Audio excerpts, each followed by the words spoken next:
নমস্কাৰ, মই কেৰিয়াৰ গুৰু দেৱজিৎ ভাই মোৰ ইউটিউব চেনেললৈ পুনৰ স্বাগতম জনাইছোঁ। আজি মই আন এটা বিষয় আলোচনা কৰিবলৈ গৈছোঁ। এইটো হ'ল আণ্ডাৰ এমপ্লয়মেণ্ট।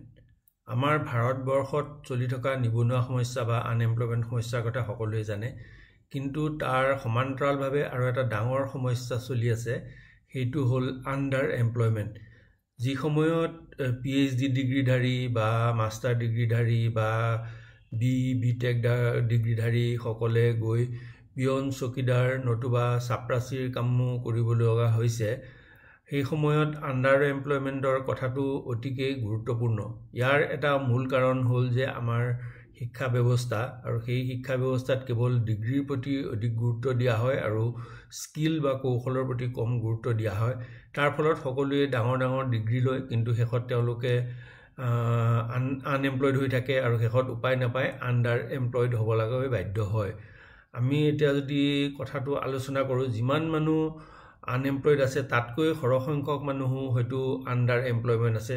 মই জানাতেই বহুত MA বা PhD ডিগ্ৰীধাৰীয়ে LP স্কুলৰ মাষ্টৰৰ কাম কৰি আছে, কোনো বেংকত ক্লাৰিকেল কাম কৰি আছে, কিন্তু তেওঁলোকে এই পঢ়া শুনা কৰি যিখিনি সময় নষ্ট কৰিলে, সেই সময়খিনি তেওঁলোকে নিজৰ কষ্ট নষ্ট কৰাৰ লগতে দেশৰো বহুত ৰিচোৰ্চ বা সম্পদ অযথা নষ্ট হ'ল। কাৰণ তেওঁলোকক পঢ়াবৰ কাৰণে স্কলাৰশ্বিপ বা তেওঁলোকক পঢ়াবৰ কাৰণে যিবোৰ ডাঙৰ ইউনিভাৰ্চিটি বনোৱা হৈছে, সেই সকলোবোৰত সম্পদ আল্টিমেটলি মানুহৰ টেক্সৰ পৰাই যায়। গতিকে আমি আমাৰ নিজৰ যিটো যোগ্যতা অনুসৰি সেইমতে যদি আমি নিজে শিক্ষা নলওঁ বা কৌশল আহৰণ নকৰোঁ, তেতিয়াহ'লে আমি PhD ডিগ্ৰী হ'লেও হয়তো পিয়ন চকীদাৰৰ চাকৰি কৰি গোটেই জীৱন ফ্ৰাষ্ট্ৰেশ্যনত কটাব লাগিব, বা আমি ইঞ্জিনিয়াৰিং ডিগ্ৰীধাৰী হ'লেও ক'ৰবাত মিটাৰ ৰিডাৰৰ কাম বা ক'ৰবাত ডেলিভাৰীৰ কাম বা ক'ৰবাত আমাজনত ডাটা এণ্ট্ৰিৰ কাম বা এনেকুৱা ধৰণৰ কামবোৰ কৰিব লাগিব। গতিকে এই সকলোতকৈ কথাটোৰ ওপৰত আমাৰ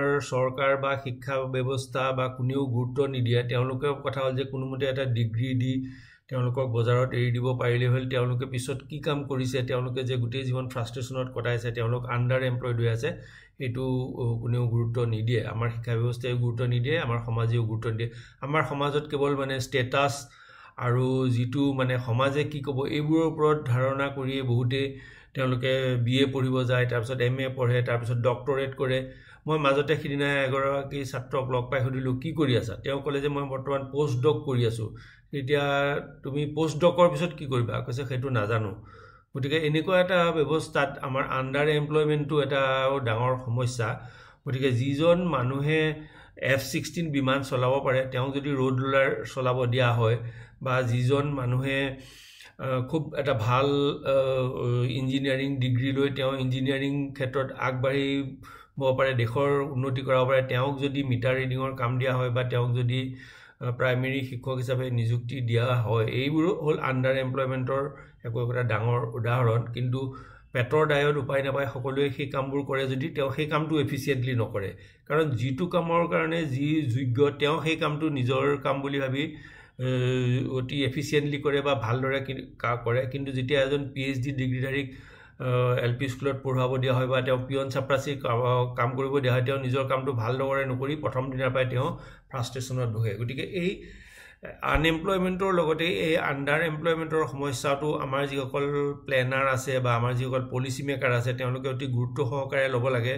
আৰু অযথা হায়াৰ এডুকেশ্যনত ইনভেষ্ট কৰি বা তেওঁলোকক ডিগ্ৰী দি তাৰ পৰা যে দেশৰ বা দহৰ বা সমাজৰ একো উন্নতি নহয়, সেই কথাটো সকলোৱে উপলব্ধি কৰি নিজৰ যিটো যোগ্যতা সেইমতেহে নিজৰ প্ৰফেশ্যন বা কেৰিয়াৰটো ল'ব লাগে।